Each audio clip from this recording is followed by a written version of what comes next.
शंकर भगवान की। तो माँ भगवती मस्तक झुकाकर भक्त वस्तल से बारंबार कहने लगी।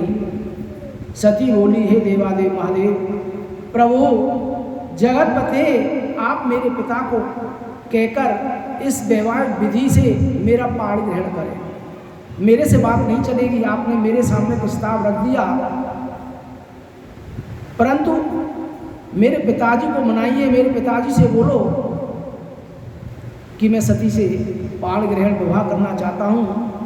तब ब्रह्मा जी कहने लगे, हे नारद, सती की जब ये बातें सुनी, भक्त वत्सल महेश्वर ने प्रेम से उनकी ओर देखकर कहा, प्रिय ऐसा ही होगा।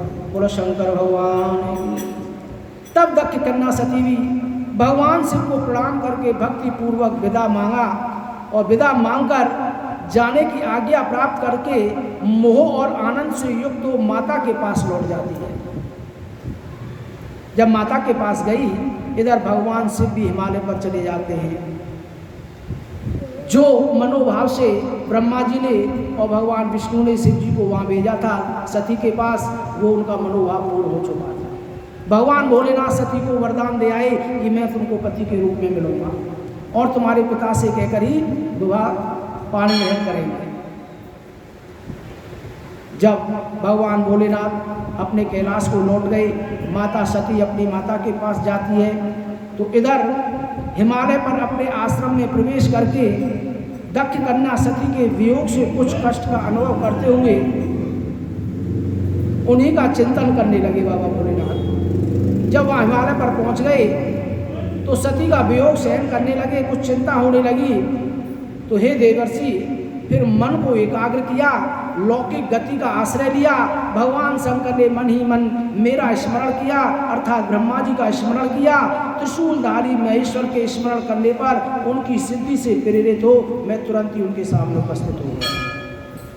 सुहिता, हिमालय के शिखर पर जहाँ सती के वियोग का अनुभव महादेव जी कर रहे थे, मैं वहाँ पर सरस्वती के साथ पहुँच गया। तो हे देवर्षि, सरस्वती सहित मुझे आया देखकर सती के प्रेम पास में बंधे हुए शिव उत्सुकता पूर्वक बोले।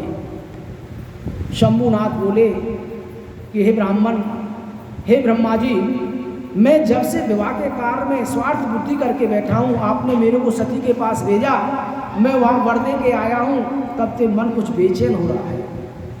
स्वार्थ बुद्धि में विवाह के चक्कर में बैठ गया हूँ, तब से अब मुझे इस स्वार्थ में अपना स्वार्थ प्रतीत हो रहा है। दक्ष कन्या सती ने बड़ी भक्ति से मेरी आराधना की थी, उसके नंदाव्रत के प्रभाव से मैंने उसे अभिष्ट वर देने की भी घोषणा कर दी।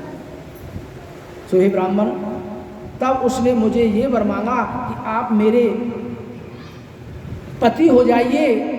यह सुनकर सर्वथा संतुष्ट हो मैंने भी कह दिया, तुम मेरी पत्नी बन जाओ। तब दक्षाणी सती मुझसे बोली, हे जगतपते, आप मेरे पिता को सूचित करो, वैवाहिक विधि से मुझे ग्रहण कीजिए। ब्राह्मण उसकी भक्ति से संतोष होने के कारण मैंने उसका यह अनुरोध भी स्वीकार कर लिया। सो हे विधात, तब सती अपनी माता के घर चली गई और मैं यहाँ आ गया, इसलिए अब तुम मेरी आज्ञा से दक्ष के घर जाओ और ऐसा यत्न करो कि जिससे प्रजापति दक्ष शीघ्र ही मुझे अपनी कन्या का दान देने को तैयार हो जाए। बोलो शंकर भगवान की।